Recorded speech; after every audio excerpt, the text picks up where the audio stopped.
नाशिकमध्ये राष्ट्रवादी काँग्रेसचं काँग्रेस विरोधात आंदोलन सुरू झाले। जिल्हाधिकारी कार्यालयासमोर राष्ट्रवादी काँग्रेसचे कार्यकर्ते एकत्र जमण्यास सुरुवात झाली आहे। जिल्हाधिकारी कार्यालयापासून काँग्रेस कमिटीच्या दिशेने मोर्चा काढून आंदोलन केले जाणार आहे। उपमुख्यमंत्री सुनेत्रा पवार यांचा गुंगी गुडिया असा उल्लेख केल्याने राष्ट्रवादी काँग्रेसचे कार्यकर्ते आक्रमक झालेत। काँग्रेस पदाधिकाऱ्यांचा निषेध करण्यासाठी राष्ट्रवादी काँग्रेसकडून या आंदोलनामध्ये आमदार सरोज अहिरे, जिल्हाप्रमुख दिलीप खैरे यांच्या नेतृत्वाखाली आंदोलन केले जाते आणि काँग्रेसचा निषेध केला जातोय।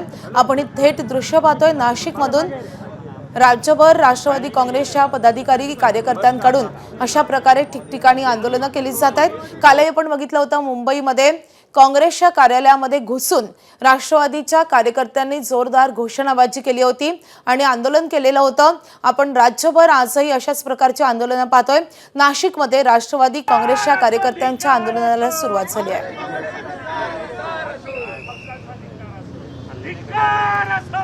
मुकुल कुलकर्णी आपले प्रतिनिधी सध्या आपल्या सोबत आहेत। मुकुल, राष्ट्रवादी काँग्रेसकडून काँग्रेसच्या विधानाचा निषेध केला जातोय। बरोबर आहे। ज्या पद्धतीने हर्षवर्धन सपकाळ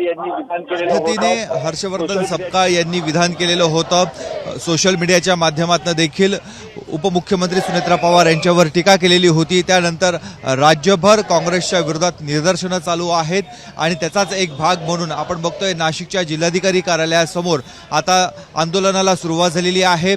राष्ट्रवादी काँग्रेसच्या आमदार सरोज अहिरे यांच्यासह जिल्हा प्रमुख दिलीप खैरे आणि इतर पदाधिकारी, आता राष्ट्रवादी काँग्रेसचे सर्व पदाधिकारी इथे जमलेले आहेत। जिल्हाधिकारी कार्यालयासमोर त्यांच्या आंदोलनाला देखील सुरुवात झालेली आहे आणि इथून पुढे समोरच काँग्रेस कमिटी आहे तिथपर्यंत जाण्याचा यांचा प्रयत्न आहे। मात्र पोलीस त्यांना पुढे जाऊ देतात का, हा देखील प्रश्न या निमित्तानं उपस्थित होत आहे। तर नाशिकमध्ये हे आंदोलन सुरू झाले। मुकुल, या आंदोलनात राष्ट्रवादी काँग्रेसचे कोणकोणते नेते सहभागी झालेत?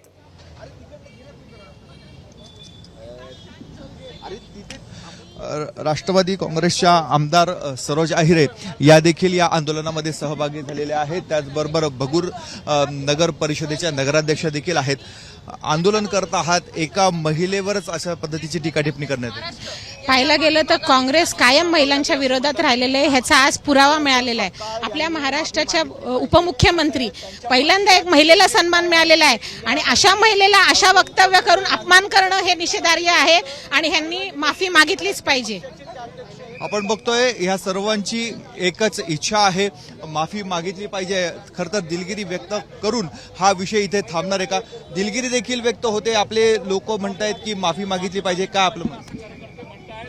ज्या स्त्री शक्तीचा, ज्या कुशीमध्ये स्वराज्याचं स्वप्न साकार झालं, त्या राजमाता जिजाऊमा साहेब असतील, अहिल्यादेवी होळकर असतील, झाशीची राणी, आयर्न लेडी इंदिरा गांधी, सोनिया गांधी असतील, प्रियंका गांधी असतील, या सर्व महिला आज नेतृत्व ह्या भारतामध्ये करत आहेत आणि त्यात आपल्या सर्वांचे लाडके दादा आदरणीय अजितदादा यांच्या दुर्दैवी मृत्यूनंतर ज्या मायमाऊलीने आम्हाला सर्वांना या महाराष्ट्राला आपल्या पदरामध्ये घेतलं, त्यांचा स्वभाव हा शांत आहे, संयमी आहे, म्हणून त्यांना ज्या पद्धतीने त्यांच्याबद्दल वक्तव्य केले गेले याचा आम्ही धिक्कार करतो आणि हर्षवर्धन सपकाळ यांनी माफी मागावीच आणि एक दुर्गा अवतार त्यांना हवा आहे।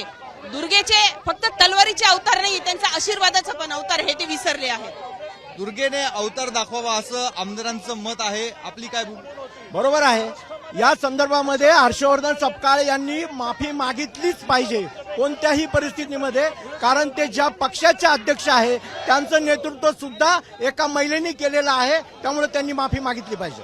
आपण बघतोय काँग्रेसचे सर्व काँग्रेसच्या पदाधिकाऱ्यांकडनं काँग्रेसचे प्रदेशाध्यक्ष यांनी माफी मागितली पाहिजे अशा स्वरूपाची भावना व्यक्त होत आहे।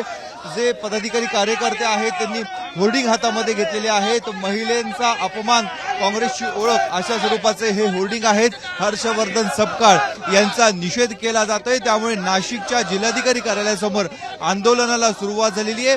आता या आंदोलनाचा शेवट काय होतो, हर्षवर्धन सपकाळ यांनी जाहीर माफी मागावी अशी मागणी होत आहे, त्यामुळे पुढच्या घडामोडींकडे देखील आपलं लक्ष असणार आहे।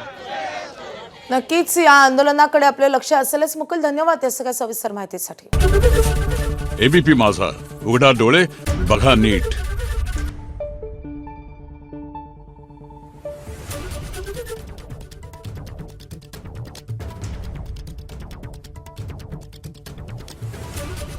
you.